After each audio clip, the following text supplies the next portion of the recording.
Potholes and Penguins with Barry and Trimby. Oh, hello there, folks.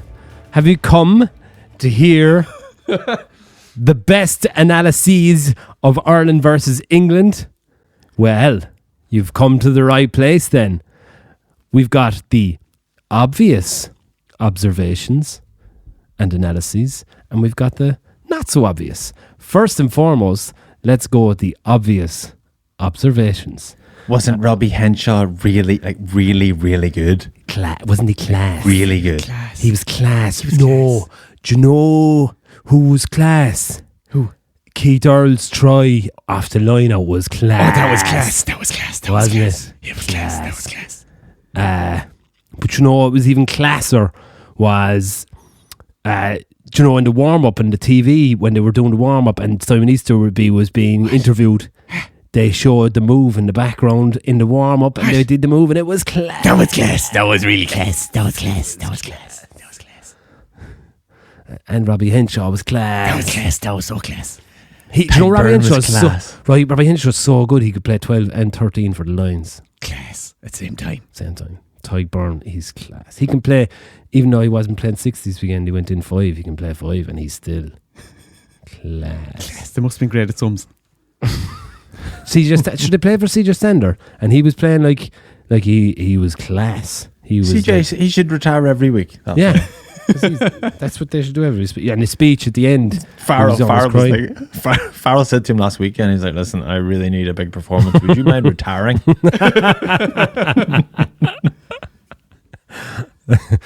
Who else is class? Tyke Furlong, when he went, up your way. Class. Yeah. That was a bit much, I thought. It's a good moment, though. Good Exciting. moment. And you know what else is class? The second try, that was class. Yeah, it was class. That was probably the classest. What was it? 22 phases, 37 individual touches of the ball. And he was the only one that didn't touch the ball, apparently. Fuck's sake, Hendy. But he hit But he was in loads every of rocks. Hit every single rock. Johnny Sexton carried 4 times. They passed the ball 4 times in a sequence, twice. Only 1 offload in the whole thing, to be fair. And Keith Earls was first receiver twice. Class. That looked, Earlsy going into first receiver looked like 5 games of a build up to him just going, stuff this. I'm getting in there. Yes, it did, didn't it? Yeah. Yeah, I got so excited seeing him in there. People were saying during the week, Keith Earls, he's not a great passer. I can't remember who the fuck said this. He can't pass the ball. He's not a great passer. Oh, he was there. Keith Earls could take a 20-yard pass at full belt and give 20-yard pass. He used to annoy the shit out of me. It was Shaggy and second captains. Did he? Yeah, he did. Yeah. Sorry, But to be fair, he didn't say Earls he wasn't a good passer. He was making a point that he even said Drico wasn't a good passer. So I understood the point. It's okay not to be a good passer. Yeah, Drico wasn't a good passer. But no, he was just making the point that there's not enough like world class passers. Like their first strength is something else, but they're also decent passers. Yeah. Really good at cooking and baking. Shit, have you ever seen Keith Earls throw a stone? Throwing stones. That young fella was growing up with throwing stones off cars. He has an unbelievable throw of anything. He could clear a house.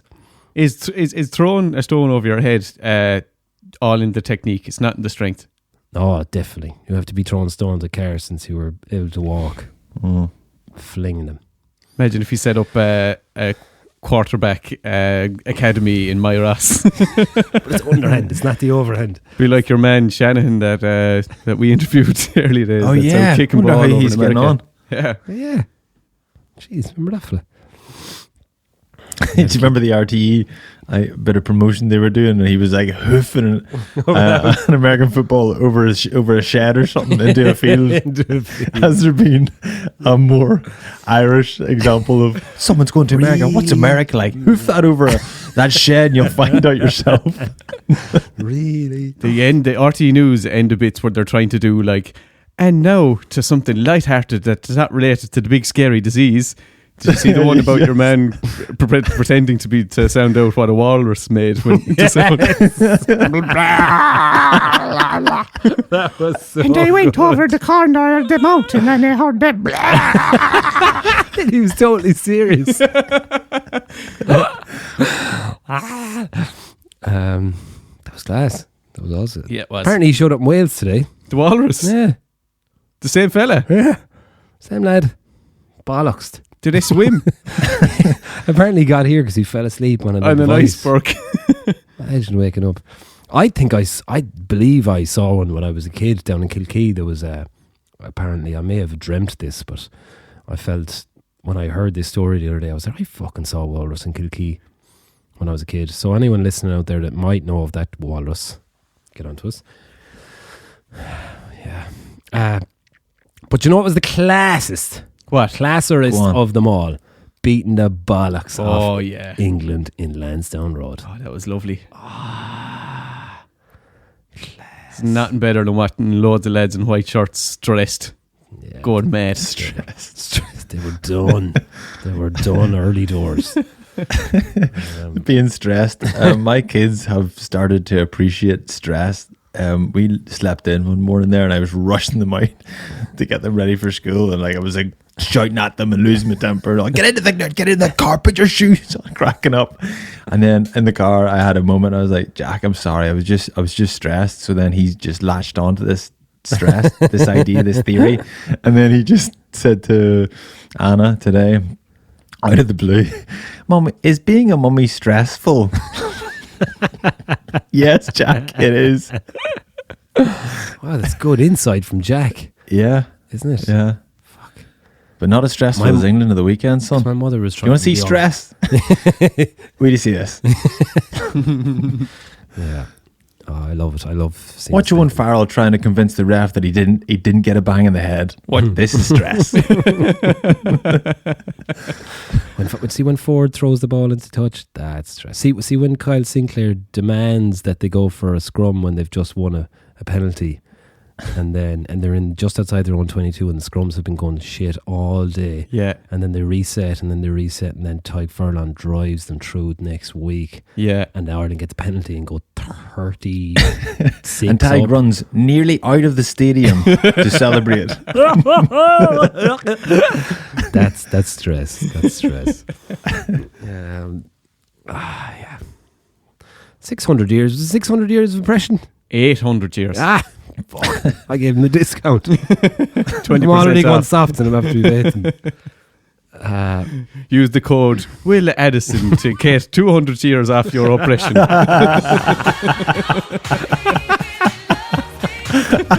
Very good.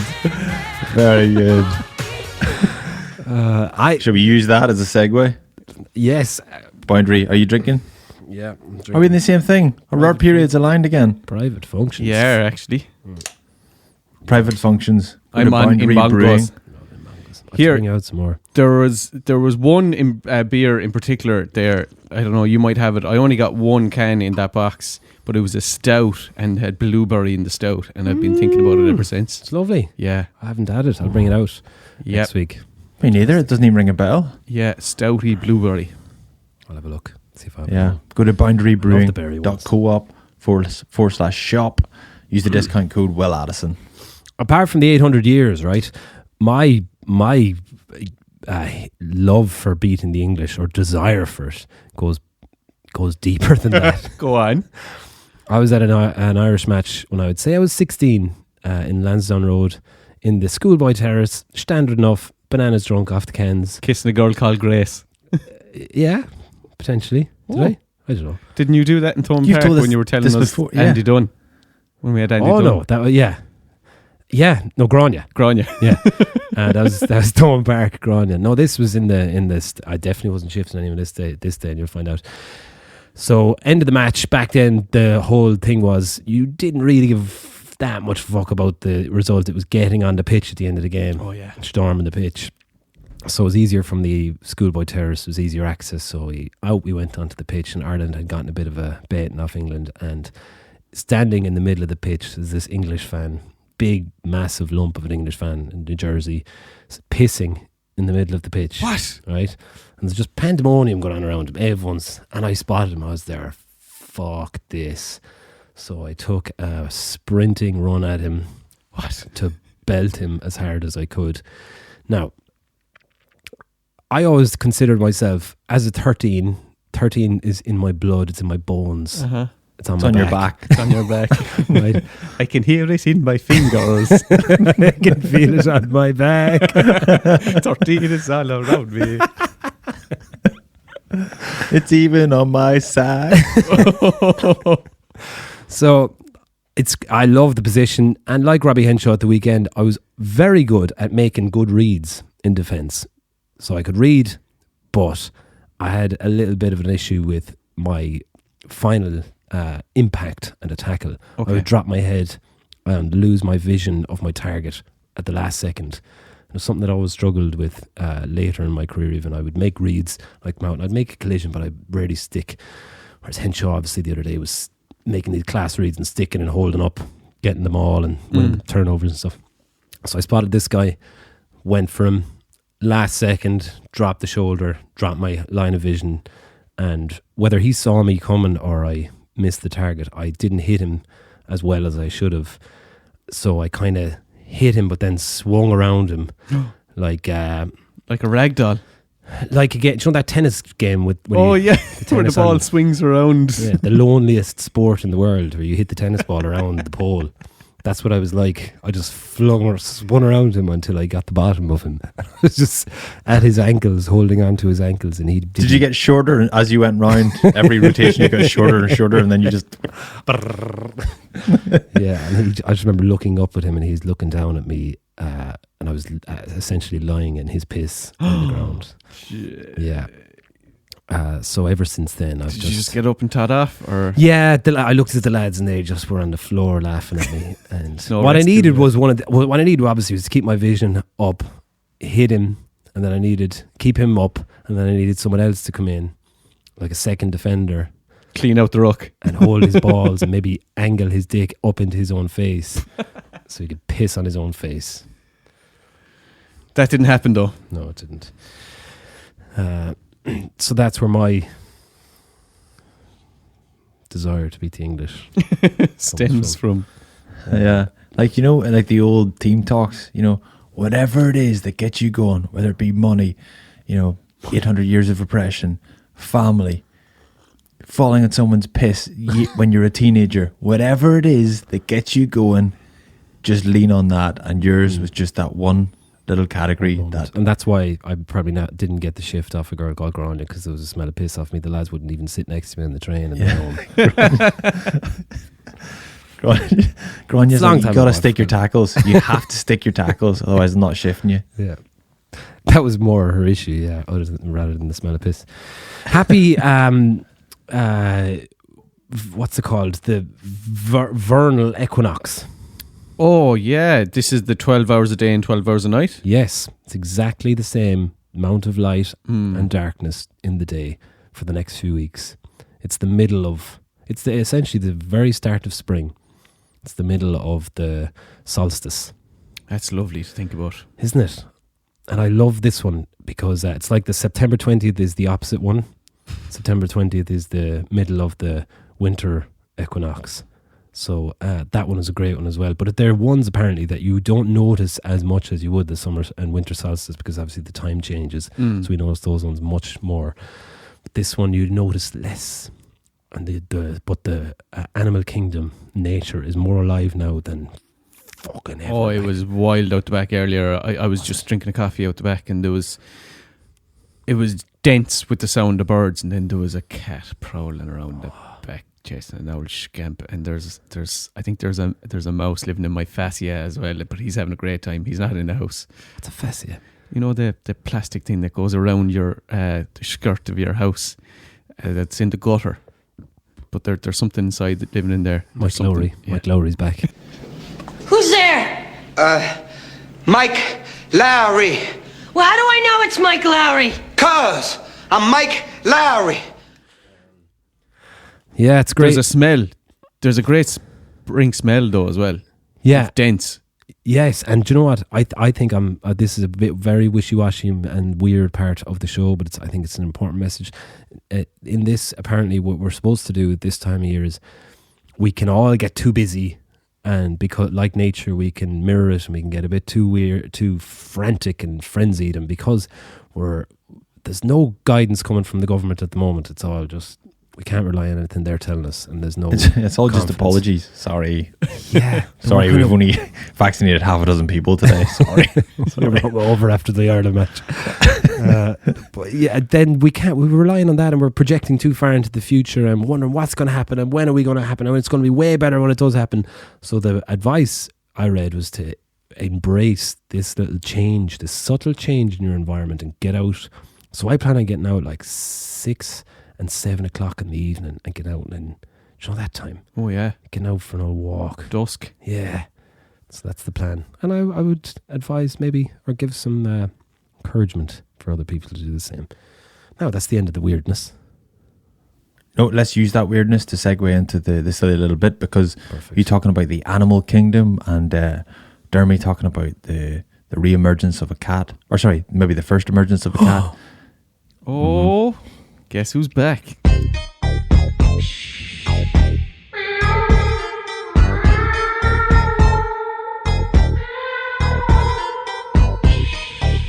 Trimby. It's me, Ginger.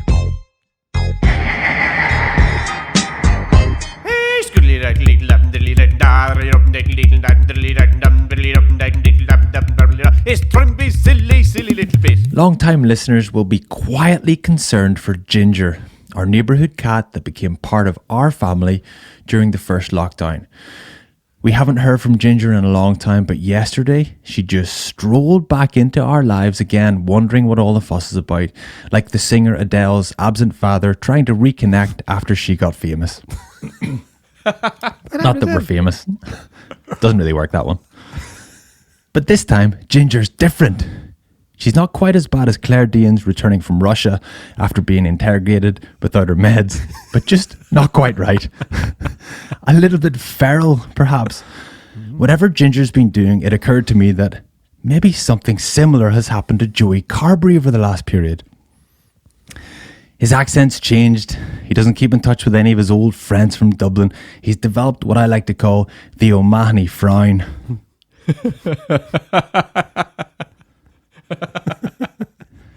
Yes, Joey Carberry's gone feral after rehabbing with Ginger the cat for 9 months. Now he eats his cornflakes with his hands. He wears a leotard made from the cougar that Felix and I killed in Peru 2014. He communicates the game plan to the rest of the team by smearing his own shit on a flip chart. He's been rummaging through the bins of the houses at Castle Troy, but he himself has no fixed abode. In hindsight, when he made that break against Scarlets last week, I think he hissed at the defender as he handed him off. The clock's ticking as he's got 2 years to re-domesticate himself before the World Cup in France 2023. Love it. That was brilliant, Trimby. I was. They're so visual. I just picture Joey Carberry licking his arse for a good part of it. Eating the cornflakes with his paws. Did you see that video of the cat drinking the wine, putting his paw into the glass of wine and putting it into his mouth? That's a good one. Glass of wine. Yeah, let's sting that in there. Ginger's back. Wow. Yeah, I swear she is, genuinely, she is different.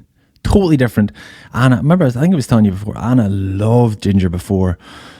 Like, always just to give off to me if I wasn't kind enough to this strange cat. Sorry, Anna. But Anna doesn't let her in the house now because she thinks she's different. She's a little bit less domesticated. She's just a bit more wild, a bit more feral. Oh, where's she been under? Don't know. And is she back like I'm moving in? Like Joey came back, I'm here. I'm taking over. Yeah, It wasn't exactly, subtle. yeah. I'm back. It was Jesus. Mm-hmm. Was there anything else in that? I'm trying to again. There's too much. So much. Yeah, too much. Visual. Yeah. No, great. Imagine if she was some sort of magical cat you could just send off with injured players. Imagine if there was a kind of a magical cat person that you could send off, though, to find themselves. It's like that time you went surfing. Imagine if you just went after a magical cat. Do you know who'd be for into a month that? or two? Who? Johnny Wilkinson.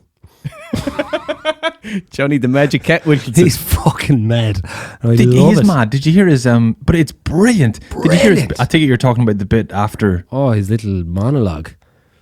Honestly, I think everybody was just going, "Oh my goodness, this is gold." I went on don't think you Twitter. can actually kind of get what I think it's hard to actually get what he means. A lot of it because he's so kind of figurative, or his language is it just flows out of him. yeah. So what were they saying on Twitter? Sorry. I went on Twitter to see if I could find a video of what he said.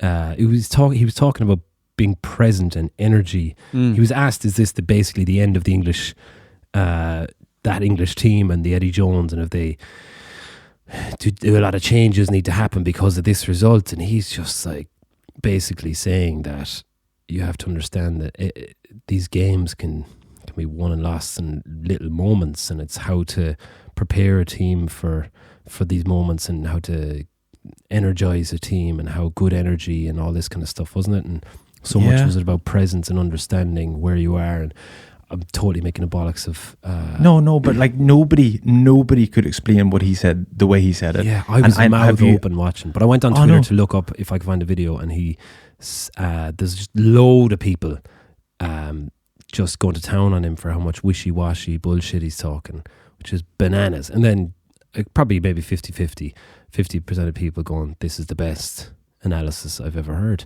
But that's And the it thing. was. I don't know if it's. I don't know what to make of it because I couldn't. I think I got the gist. Although he explains it in a way you could just never like regurgitate or kind of even just do that justice. But I kind of got the gist just about this energy or this feeling. Actually, John O'Gibbs said something similar in France whenever he was coaching Clermont. He said there was an energy, a buzz, there was an atmosphere, something in the team before they went out. He always knew like what sort of a performance it would be. Way more had way more of an impact on the performance than the amount of prep or how clearly they were prepared or their game plan was or whatever. I think that's what Wilkinson was saying. But it just flows. You didn't see his he was on what do you Bear call Grylls. it? Oh yes, I did, the High Performance podcast. Yes, Yeah. he was on that and he did Amazing. something similar, only for longer. Yeah, I thought and that was it amazing. So, It was brilliant. yeah, he was talking about washing the dishes is just as important as winning the World Cup. It's taking a drop goal to win the World Cup. It's just another moment. That kind of wackiness. Whoa. But I'd love to. I wonder. So I wonder if he would have spoke like that or reflected upon moments like that when he was playing. No, I think Or if that's what he that's more- says in the high performance thing, is that he wasn't like that at all. So he's had like I think he's had some tough times since. Obviously a lot of injuries, but also like he's kind of had difficulties with mental health, hasn't he? Yeah. He said a lot of that.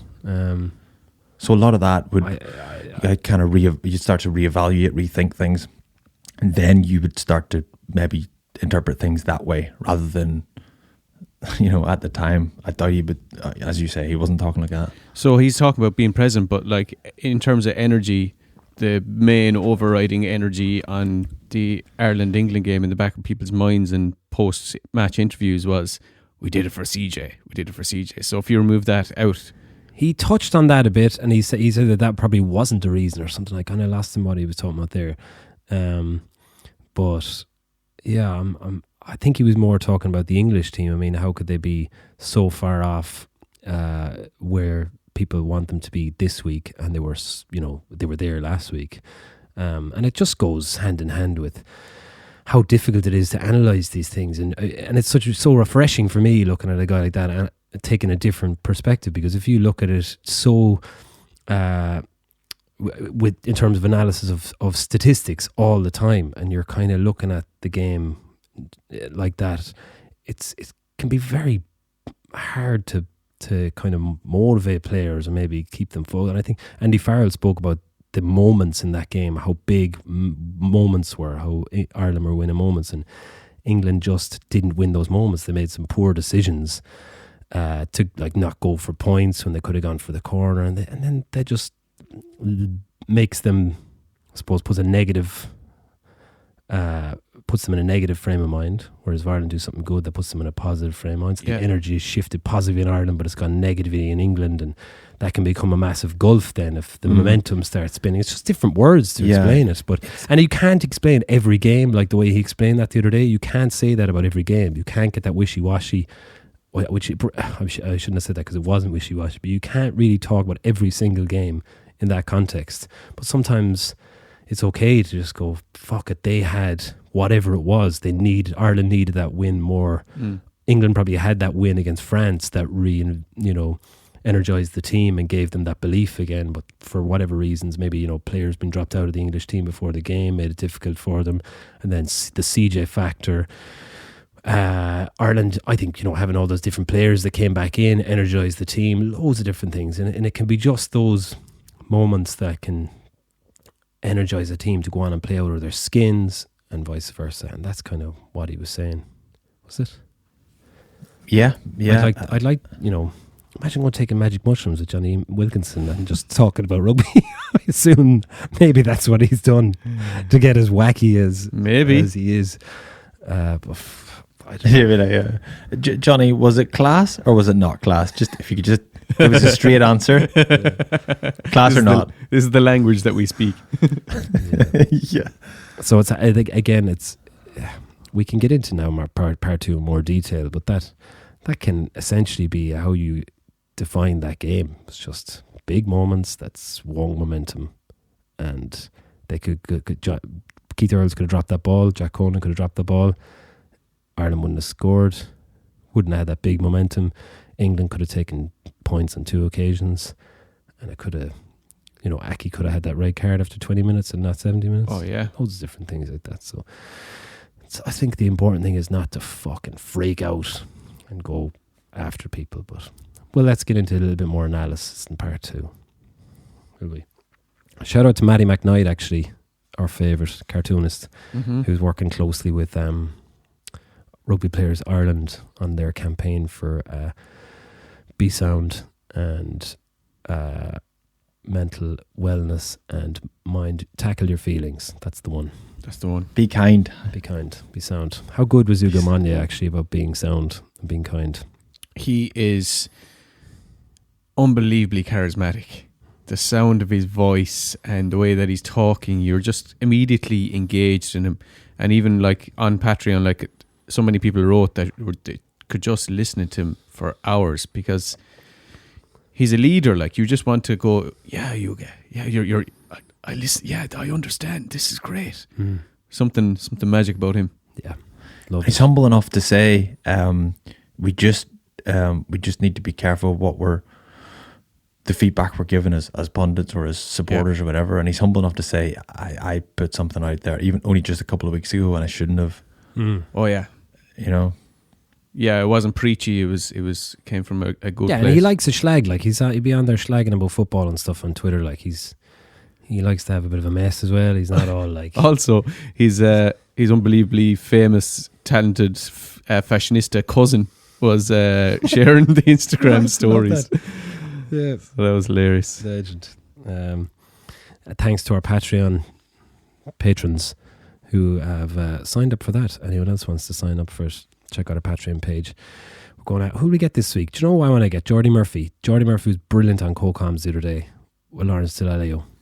Yes. Yeah. I thought the two of them have a little disagreements. And I just think, very good eye for the game. Legend of a fella. Such a sound. There was one stage, the one where Murray dropped the spiral bomb or didn't even touch the spiral bomb. And it was George Ford, obviously. So Geordie was able to tell me that he's done a lot of work with George Ford on those specifically. And if I had been watching that game and I they went into a detailed analysis of how does a spiral bomb work, like what way does it dip, the ball flight, all that sort of stuff. I was going, if I could pick anybody in the world to give me an analysis, like a rationale, why does that work? It's Jordy Murphy. That guy he's a spiral bomb connoisseur, that fella. He knows a spiral bomb. And he's tortured many a fullback. He was perfect. So I enjoyed that moment. Yeah, he did another great one where Farrell had the little Owen Farrell had the double roll that has become Oh yeah. illegal, and Lawrence Delalio was going, it's a bit harsh. That's Box it's just- ticking exercise. Just a box ticking exercise and then Geordie straight back. Well, it's in the laws, mate. It's in the laws. That slightly English tint he has in his accent. Ever so slightly, yeah. Which I thought was brilliant, because it is. You There could was- see Delalio getting ratty over the little things. And There was just enough of a pause when Delalio started or finished speaking that you could tell Jordy was going, shoulda, shouldn't I? Stuff it. I'm going calling for him Lawrence. Lawrence. It's in the laws. Yes, Geordie. I clapped just as much as I clapped for Earlsy's second disallowed try. Let's get into that in a second. We'll take a quick break here and have a slug of beer. We'll come back to you. Potholes and Penguins, Six Nations shows brought to you by Camile Thai Restaurants. I love a chicken massa, man. Small ones, massive ones. Good mood Thai food when you're dressed or in the nude. Six Nations on your couch, chili chicken in your mouth for takeaway deliveries. Camille Delicious Thai Cuisine.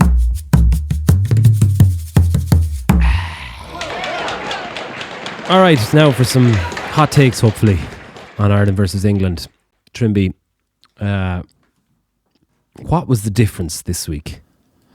I think the one big difference was the crispness of the passing, or the ability to catch past. Like the most basic, simple contributing skill in rugby is catch pass, run straight, catch pass. And we did that better than them. And we did that better than we've done that for a couple of years. And I think in particular, if you can get both tags, tag burn, tag furlong, because you don't always get those contributing skills from those roles. Once you get them, then the whole team lift their accuracy and their phase play.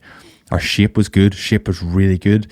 We just get the ball into the hands of the forward in the right time, and not too early and not too late, just enough time so that either tag furlong, tag burn, Hendy, whoever it is, can just tip it on. Jack Conan contributed massively as well. He was a big lift. He was a big addition. But fundamentally, just our skill execution was so much better than it has been.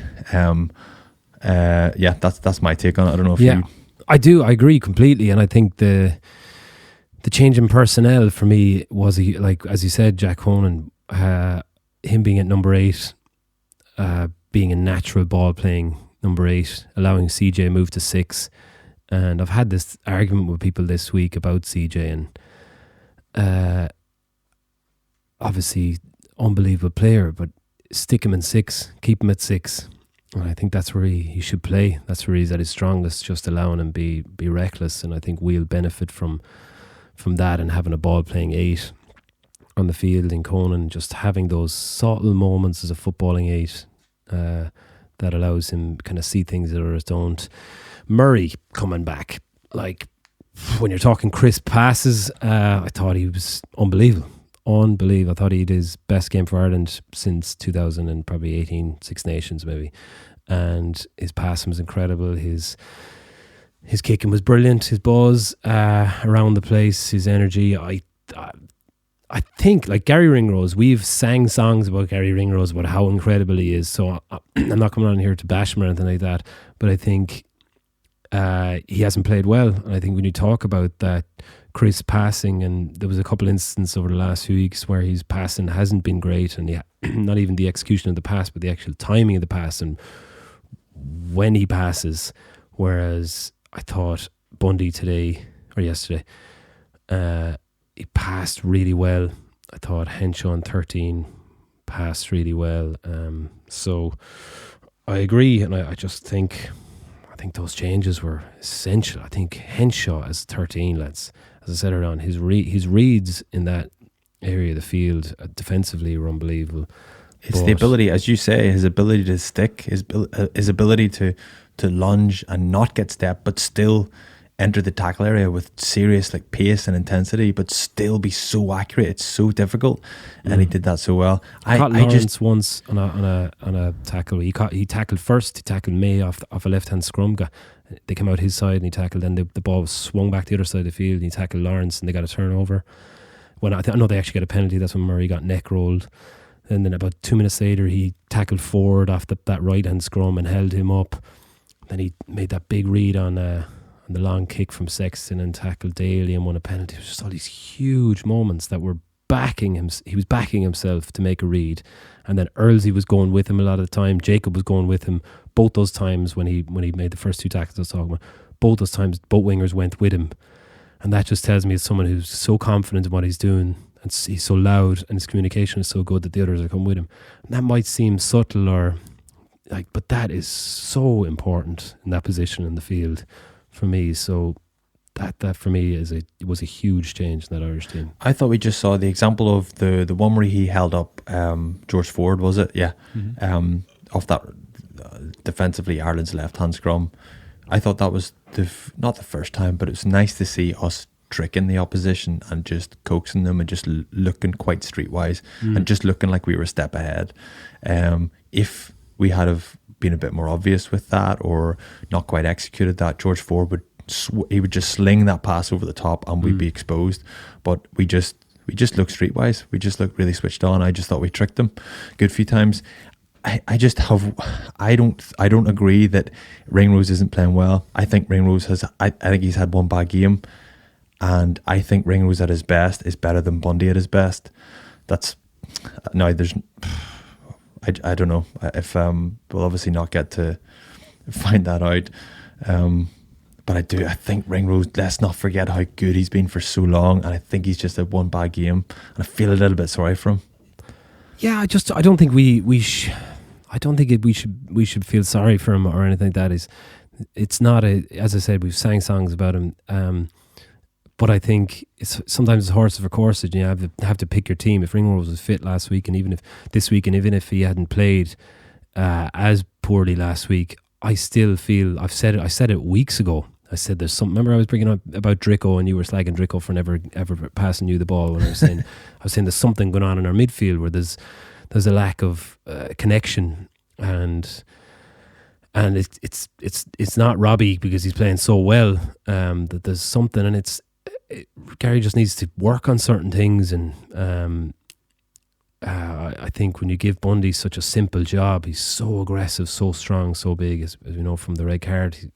Sometimes he can get too aggressive, but it simplifies things. Makes Johnny easy to just dump the ball off, and then you've still got a distributor in Robbie and a ball player and a guy who's just so. If we're talking about being present, there's a guy who is fucking so present at the moment and so in the moment.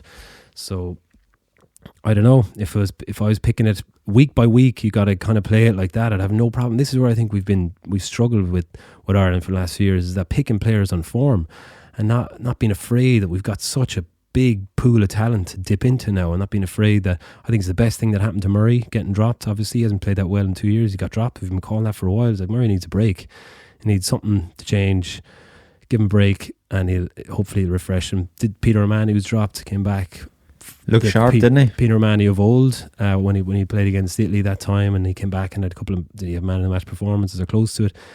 Even Keith Earls getting, that he hasn't maybe been presented with the best options, but he was dropped a couple of weeks ago, and he one of the best games he's had for Ireland in years. And I think Jack Conan getting an opportunity, and I just think these guys need to be trusted. If they're playing well, give them an opportunity. If someone doesn't play well, whip them out. I think Joe Schmidt maybe would have done that, would he? Would have been harder on people if they're not playing well. It's like you're gonna lose. They make them accountable. This is what we said last week, and that for me is James Lowe not playing this week. Everyone probably took a bit of confidence out of that. He was leaking tries, and you subconscious you're going into that game and you're thinking, fuck, we leak another try down that side. The second you take him out of the game, it's not a stain on him as a player. Like, he'll have to work hard now to make up for it. But even Jacob, who hasn't been defensively brilliant, you put him in there, and suddenly there's a surge of energy and more confidence in that area. So it's not the door isn't shut, and it's not like I'm saying Bundy's a better player than Gary. Yeah. No, it's just he was the right decision. And in hindsight, well, Gary was injured in the end anyway, so I don't whether he would have been dropped or not. He didn't have a great game. I'm sure he would say that himself. And Bundy was waiting to take his opportunity, and he did exactly that. Similarly, Chris Farrell could come in there and do just as good a job. For me, they've plenty of depth in the centre. That maybe you're right. Maybe they should have more of a. It's just with Gary. It's been like he's the only out and out 13 that's in the country, right? Chris Farrell has played 13 for Munster and for Ireland, but he hasn't really secured himself as an out and out 13. I think Jonathan Davies out and out 13. Gary Ringo's out and out 13. Farrell's a little bit.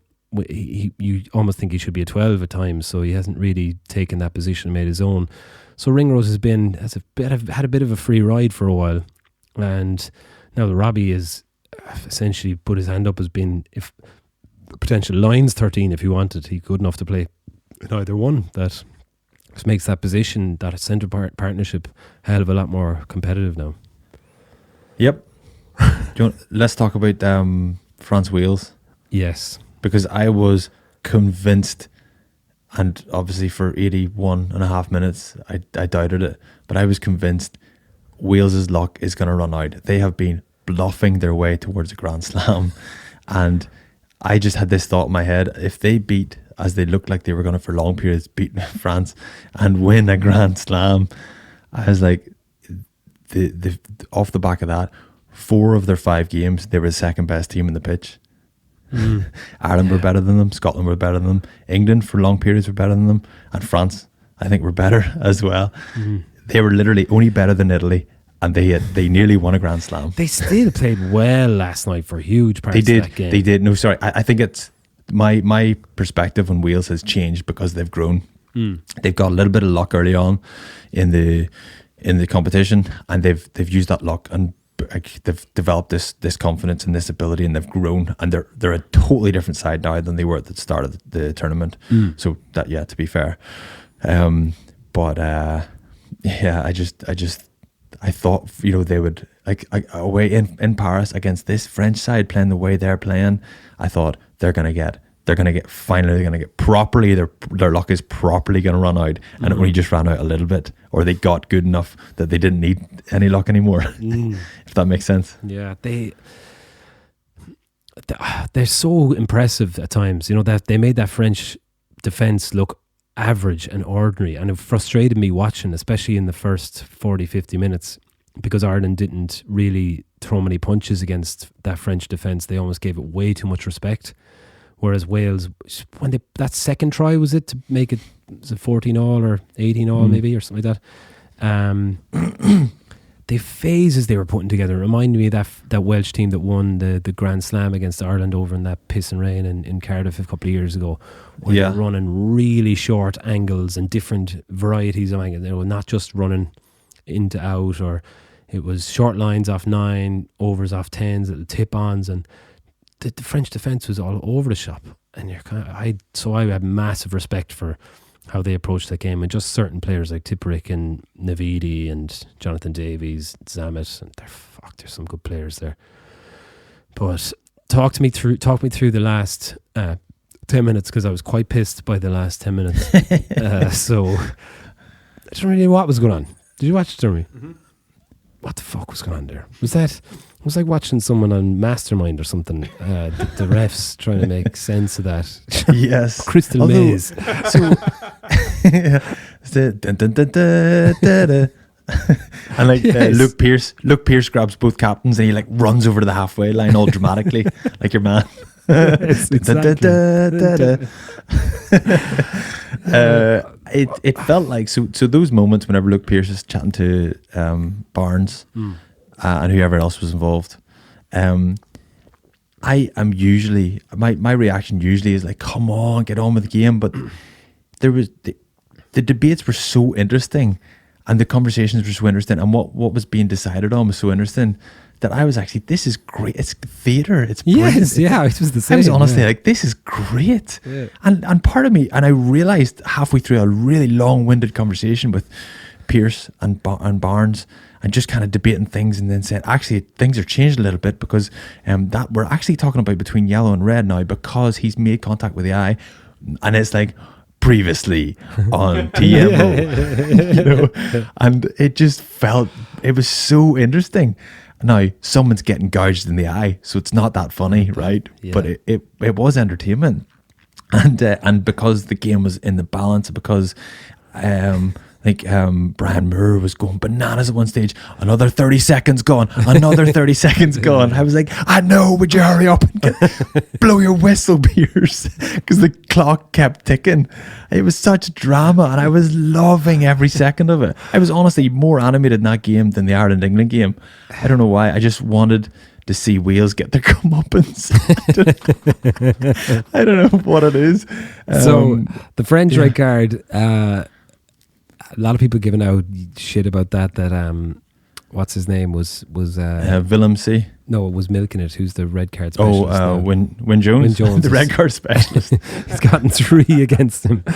A lot of people on Twitter say, like the French, did Galtier come out and say that he that they were looking for red cards at this point, that they're trying to get people sent off? I think that was a red, though. Do you not? Yeah, of course. But it's like he's saying that he shouldn't have reacted like that. Like his finger in his eye, that he should have been just like, yeah, that's fine. His finger in my eye, and not made such a meal of it. But that was a red card. Say nothing as long as you stay still. When you're in there, just stay still. Okay.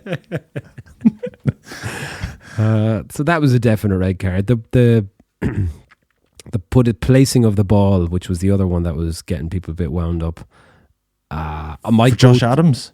You mean the grounding in the corner against the corner flag? No, the one that was either held up, but your man Pierce gave it as a try, and then Barnes was saying, he asked Barnes to have any reason why it couldn't be a try. Yeah, Josh Adams' try, I think, wasn't it? Was it? Yeah.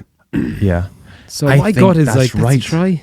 It's a try. Yeah. There's bound to be. I know you can see a hand underneath it, but there's bound to be a bit of the ball there touching the grass. I had one of them that was given against that it wasn't a try. I think it was against Cardiff, and I was it was such a try. I know that. I swear I scored. Yeah. So my gut then is to always be on the side of the one who's trying to score, as opposed to the opposite way around. So it's a tough. And then the commentator, what's his name, the Welsh fella, made the point that in one of those ones that got held up, then because he makes a big song and dance about getting held up and then rolling and then really trying hard to get the ball down, he said that says that he didn't get it down the first time. But no, that means he knows the way things are interpreted, and unless it's incredibly clear, really black and white, then I have to make sure. And like, it's almost just more about, you see whenever lads dive round, it's like pylon, bundle, and everybody just goes away, climbs on. All they're doing there is trying to stop camera angles. Yeah, and they go to Johnny Wilkinson. He's just sitting there listening to Miles Davis, just going, "We are at one with the earth. So if you touch the ball, it doesn't look like it, Johnny. We're touching the ball off the earth. So essentially, it's a try." Okay, Johnny. Someone take the gummies off Johnny.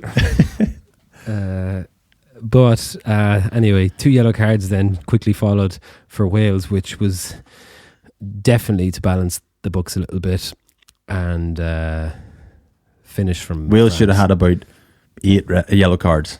Oh, you think so? Okay. France were just torturing them, and I think after the 2, I was getting a bit. Luke Pearce was like, right, listen, please. I think Luke Pearce was going, please don't embarrass me. I don't want to be the guy who gives out 5 yellow cards in 5 minutes. Please don't make me be that guy. But he should have been. Yeah, but it finished kind of well in the end, didn't it? Justice was served. Yes, it was a great finish, great class game. It was a great weekend, and it was a class Six Nations, to be fair. Do you know what's annoying? Did you look at the table since? Yes, it's annoying that France have to beat Scotland by 20 points. Well, I was only really concerned about Ireland finishing second. Oh, so if Ireland hadn't conceded, Ireland are now, I think, 4 points, four like points scored ahead of Scotland. Do you know what I mean? They're even on points in the table, but points scored, they're 4 ahead of them. So if Scotland and France draw, Scotland comes second, Ireland come third.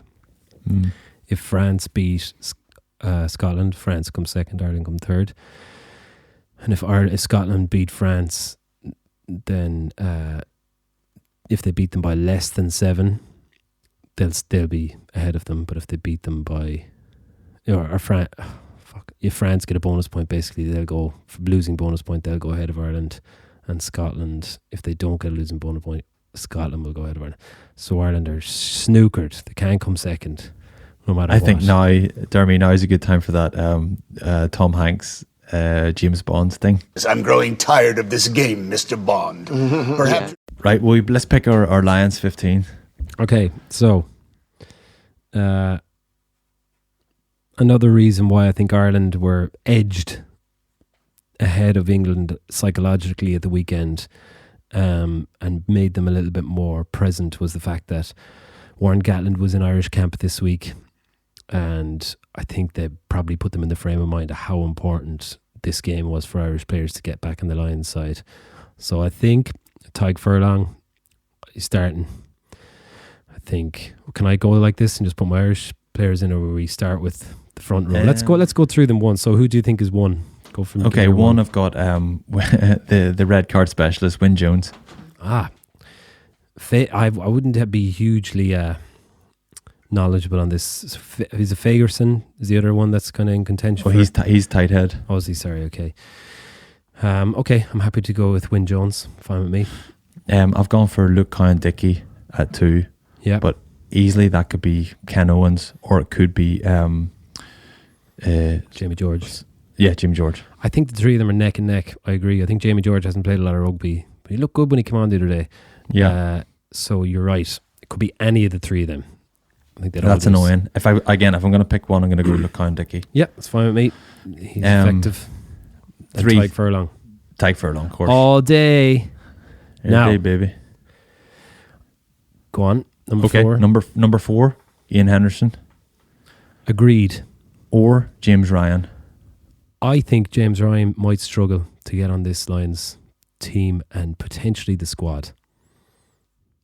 I think he'll go. I think he's got enough credit in the bank. He's done enough in the past, and he's actually, when he's played well, really well.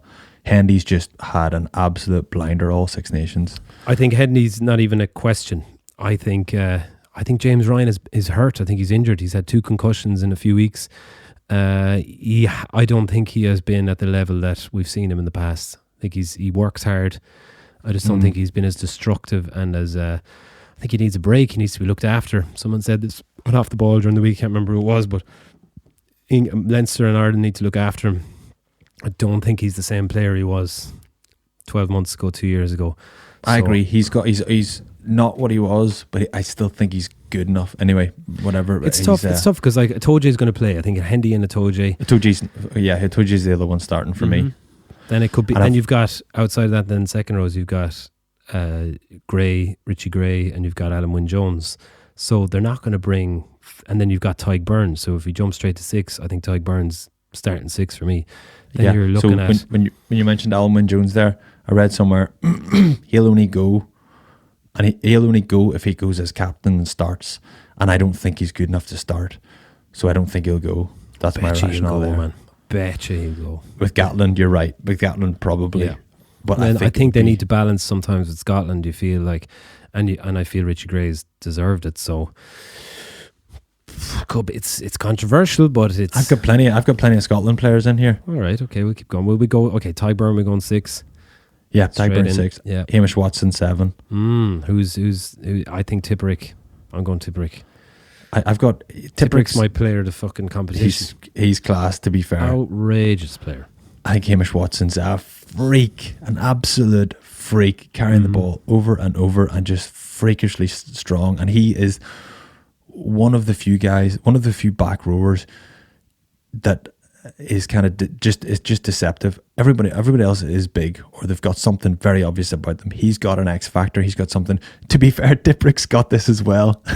He does. Hamish Watson, I think he's been class. Yeah, I agree, and I think. You know what? I don't think Will Connors. I think he'll start. I think he'll go, but I don't think he'll start in a Test match against South Africa. So what? So I was going to say there, Will Connors, I don't think would be a million miles off this in terms of pecking order of out and out sevens. The reason why Will Connors might struggle is and him and Josh together is because they can only play 7. So like Tipperick could probably play 6, couldn't he? And 8 maybe at a stretch. At a stretch, yeah. 6 Sam anyway. Watson. Sure. Anyway, at 8, I've got Valatai. Yeah, he's won me over this year. Yeah, he's been Wasn't brilliant. singing his praises at the start, and he didn't play well for the first game, but he's grown massively into it. It's thin on the ground at number 8 at the moment. Well, that's why I've got Keelan Doris as a bolter to go and compete for that place, and I'm just imagining that Irish back row when you've got Conan at 8, Keelan Doris at 6, and Connors or Josh, probably Connors, at 7. That's an incredible back row. Anyway, we Do you digress. think CJ would go? Do you think CJ could get potentially on the going home to play against South Africa, last hurrah, bit of a Gatland, style player? I think wouldn't be surprised. There's just so much competition. I think it'll be tough, to be honest. All right, we'll go on. Keep going. So 9 is the one position where I don't think anyone has said, yeah, that's my jersey. I'm putting my hand up for that. Murray did Saturday. Murray did on Saturday, but one swallow doesn't make a summer, as they say. Yeah. I mean, it doesn't guarantee him a starting place, but I tell you what, it gets him on the plane ahead of. I mean, it was always a thin position, but he was so good on Saturday. He's back to being where he should be. That you just, it was so important to him. So Ben Youngs hasn't been. He's been grand. Ali Price has been okay. What's his name? Gareth Davies. Yeah. Has been okay. Okay. I don't think anybody actually. Thomas Casey. Williams, Craig Casey. Yeah, Thomas Williams. I think at the start of he played one game at the start. I think he could be potentially one. I just don't. None of them have said yes. Absolutely, that's me. And if I was pushing now, I probably would go Murray. But I need to see another big performance from him. Yeah, I mean, I see I've gotten enough out of that to think this could be the making of Murray. This could be the Lions tour. Could be reigniting the Conor Murray we know and love. So that's where I'd love to see him given the opportunity. I think he will. I think. Yeah, he's had his kick up the hole. At 10, Finn Russell. Wow, straight in there. Love it. And I don't even. Yeah. Honorable mentions. Is this your team or is this Gatland's team? Oh, this is my team. Yeah, this is my team. Because I don't even know if he'll get in. What do you think he'll get in the plane? According to Gatland, has to get in the plane to England. Farrell will go as a potential starting 10. I think Farrell will go because he can play 12 as well. Yeah, but even more so, the way he plays when England are at their best and he plays 10. No, And England are at against their best when George Ford plays 10. Was it New Zealand they played in the World Cup and Farrell played 10 and Ford was on the bench? I thought Ford played 10 that game, no? Oh, maybe you're right. I'm not sure. I think it was. Anyway. And sorry, the other thing is Bigger. I think Bigger's gone really well. And Callum Sheedy's gone really well. Now, I know that's a big shout for Callum Sheedy, but they're only going to bring 3 10s though, right? No, I'm not saying it's those 3. I'm just saying Callum Sheedy could be a potential bolter. To be fair, if you're going to bring a Welsh 10, you bring Bigger because he's been brilliant, really, really good. Yeah, for me it was Sexton and Farrell, the 2 10s, and then you've a third one to pick between Bigger and what's his name? Finn Russell. And if it was me, I'd love Finn Russell. I thought last weekend did him no favours, and then not playing this weekend was a disaster for him. I still think he hasn't had an unbelievable Six Nations. I thought he was quite poor against England despite them beating them. I thought he had some crazy moments which Gatland will not be a fan of, and then outside of that, hasn't blown me away. Gatland knows if he just plays, if like all those guys are capable, but Finn Russell can do. We all know Finn Russell can do something that he can be not divisive though, right? In a side, just what happened with his moment with Gregor, and that maybe divisive is the wrong word, but it's not your classic kind of. But that's Lions like that. That'll be good. That'll be like he'll add a lot off the pitch. He'll add a lot of I don't know. Anyway, on the left wing I've got Van der Merwe. Freak, absolute freak. And if you are going to go toe to toe with South Africa, you need a couple of big, heavy duty, physical carriers there, and I think he'll do his share of the work. I got Robbie starting at 12. However, if you wanted to play a different type of style, if you want to have a purist second receiver, second 5/8, you're going to play someone. You're going to play Farrell at 12, or outside chance someone like Cameron Redpath. Played one game. He was incredible that first game against England. I don't think he'll go, but I'm just saying that's another option. Yeah, I was. I think centres would be Farrell. Maybe he's a 12, but Davies, Henshaw, George North. I think Henry Slade. I think Henry Slade will go instead of Henry Slade. He'll go. He's going better than John Davis and George North, I think. If Tuilagi gets fit, I think that's someone that he could be a bolter, essentially. I think Gatland could pick him because obviously the damage he can do, like, physicality-wise, against South Africa. I'm not too sure about Van der Merwe. I think when it gets to that level, mightn't have the football or the general experience, whereas I don't know, I think Zamet is the bolter right winger, even though he's young. I've got Zamet on the right, yeah. I'd almost give Earlsey a shout at this point. I think Earlsey might get in the plane anyway. Potentially. Josh Adams is going well too. Yeah, he's a good player. Yeah, Very I think natural. he actually could easily squeeze in there ahead of Learshey Zamet. I've got Hogg at fullback. Yeah. Yeah? Nisha, fresh. And, yeah, 100%. Hogg is nailed in. No one else. Maybe Hugo Keenan could get there. I don't think Elliot Daly Liam might. Williams. It's got a lot. Oh, Liam Williams is brilliant. What a player, man. But no, Hogg for me at the minute. Yeah. There are the only Irish players I had kind of as guaranteed or potential. That's it, really. That's our Lions. Yeah. Can't wait. Lads, will we go if it's on England? Will we be allowed? Oh yeah, for sure, yeah. Okay. What's the latest? Like, is it not England? It hasn't been confirmed. We'll go wherever it is. Cool. Camper van. Travel around. Get Johnny Wilkinson. Go to Magic Mushrooms. Go look at the stairs in Scotland for the night. The stairs. We're after missing the match. Oh. Johnny with a pair of dreadlocks and a surfboard in the back of the van. Right, we take a break. We come back for the Energy S4 Powered Provinces of Ireland. Bottles and Penguins is an independent production. And what I mean by that is, it may sound like we don't know what we're talking about. You might even think Barry's hardly even played professional rugby and Dermy likes hurling. We want you to think that. It takes a lot of preparation to sound this unprepared. we work very, very hard at what we do. And we want to make this show the best podcast in the world. For just $5 a month, you can help us do that. Go to patreon.com/potholes and penguins and you can help me make these two fools look and sound even better than I already am making them look. Okay, welcome back to the 4 Power Provinces of Ireland, brought to you by Energia, Ireland's greenest energy supplier and sponsors of the All-Ireland League. Welcome to the show, Setonians RFC, represented by Lauren Farrell. How are you, Lauren? Not too bad, thanks. Good, great for having you. Thanks for joining us.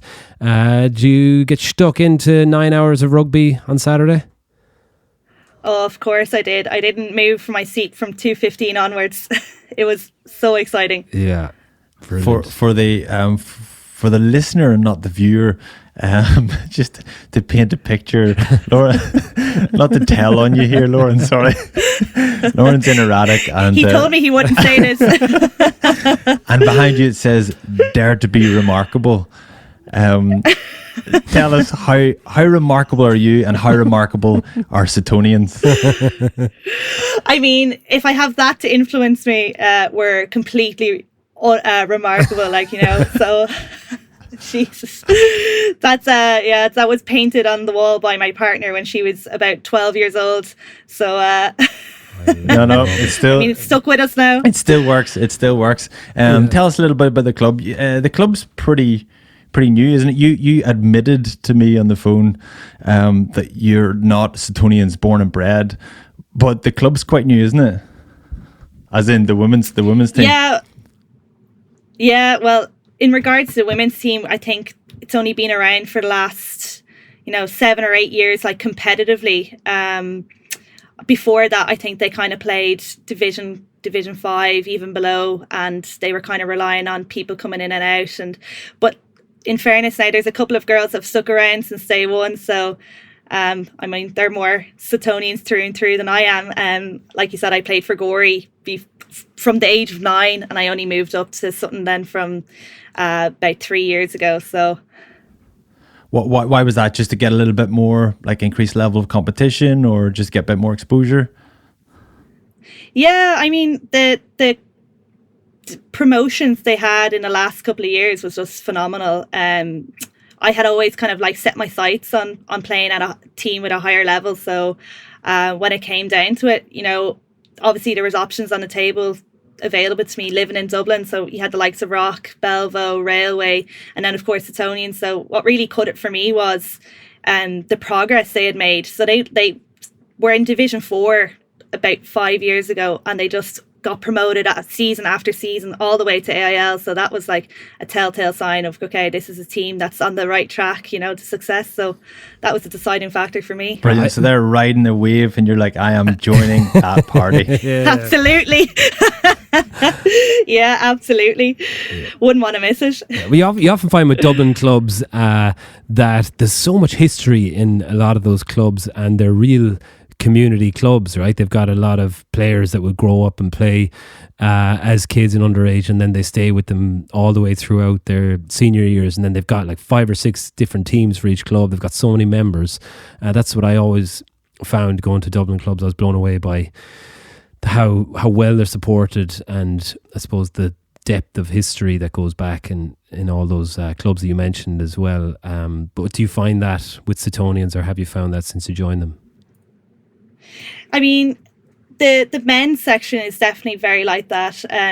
With the women's being so new, it's kind of a different story. But there's definitely, kids that have played their whole life, growing up in Sutton, around the Howth area, and now they're playing like under 20s men. They're playing senior men, and then there's Finton's High School, which would be quite a good rugby school in the area. So you have those lads that would play for the seniors as well.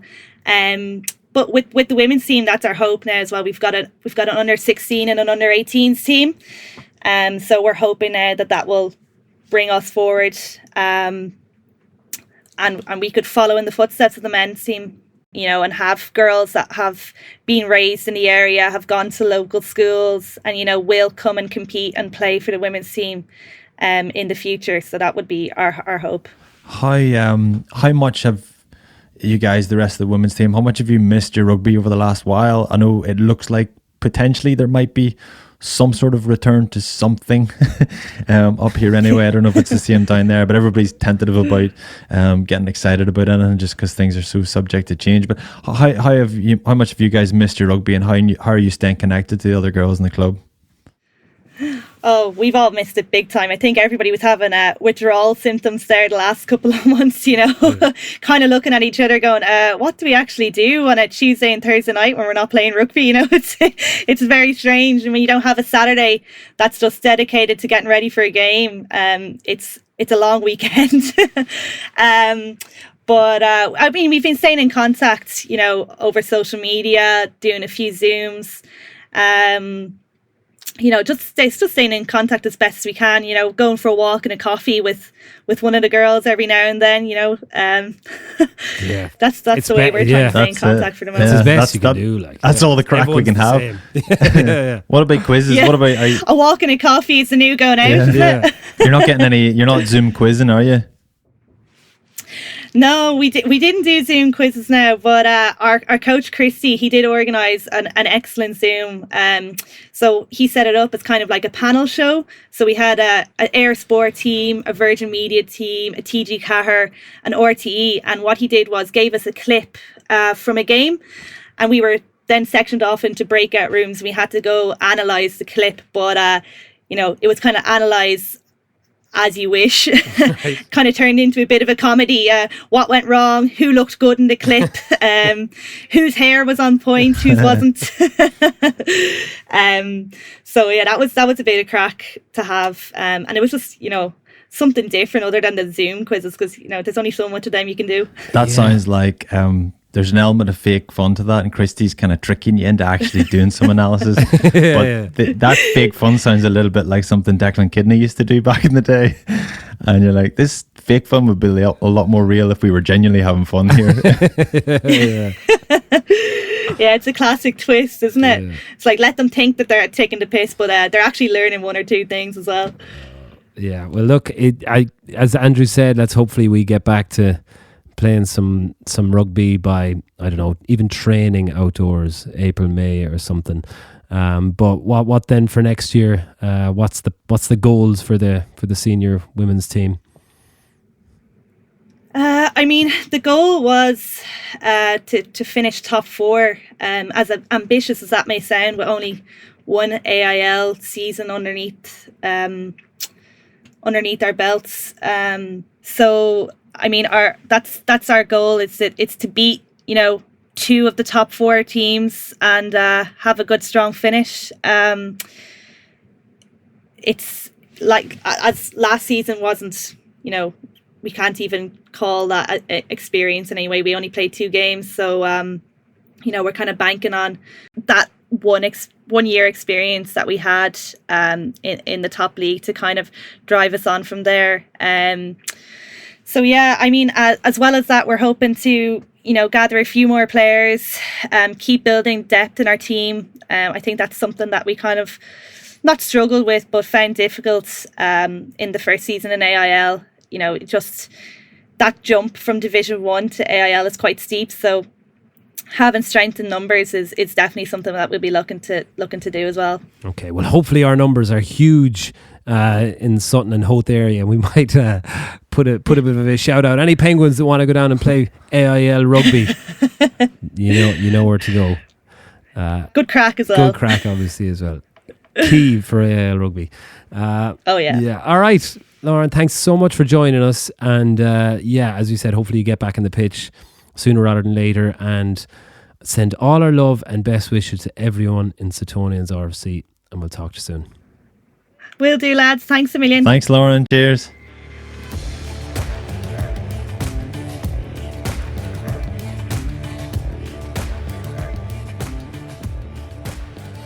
If you were to write something on your attic wall or on your bedroom wall like that, what would it be? I would write Barry, Dermy and Trimby, and with a heart round it. Forever, like 4EVA. Barry's would be, don't lose your passport. Go to the toilet before you go to bed. Every night. Oh yeah. Oh yeah.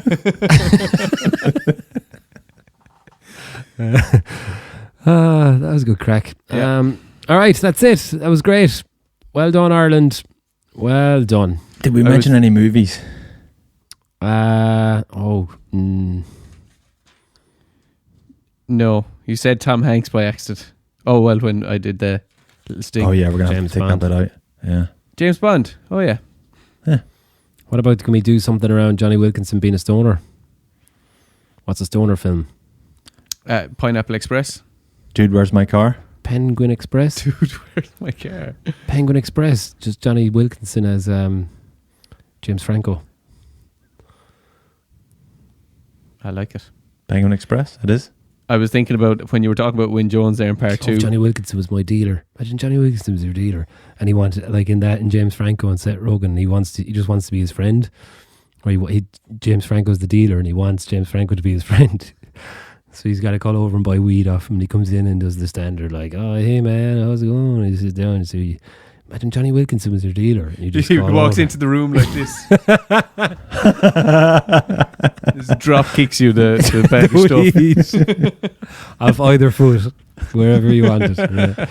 Yeah. Just think about Wyn Jones there when you were talking about him in part 2 about being the red card specialist. Do you remember that ad you saw in the back of a window, Trimby, driving around with an A4 sheet, sellotape to the window? Imagine if Wyn Jones is driving around in his Jeep. Bet he drives a big Land Rover Jeep and just says, red card specialist, plus 4477. It was Candles by Graham. Love it. All right, that's it. We'll Pro 14 final next week. Oh yeah. Jesus, did you watch Leinster got a beaten? I didn't see it, but was it a big dramatic finish or something? Yes. Ospreys came back from the dead. Good on him. Ulster apparently looked phenomenal the other night. Is that getting OTT? Mike Lowry looked great. He Good did rugby. Yeah, I think that's getting a bit carried away. A few youngsters, a lot of exciting talent for the future, but like it was quite loose as well. It felt like last period on a Friday just before the summer break. Just everybody's going woo, throw the ball about, have the crack, signing each other's jerseys and throwing papers around the room. Yeah. Munster was similar, I suppose. Blooding a lot of young fellas who all did very well. So good signs for the future. And then we've got a final to look forward to next week. So we'll do that preview in the weekly pothole this week. Let's preview that on Tuesday or Wednesday if we get Jordan Murphy or whoever else. Or maybe it's just the three boys shooting the shit. There's plenty to talk about. Until then, party on. Party on.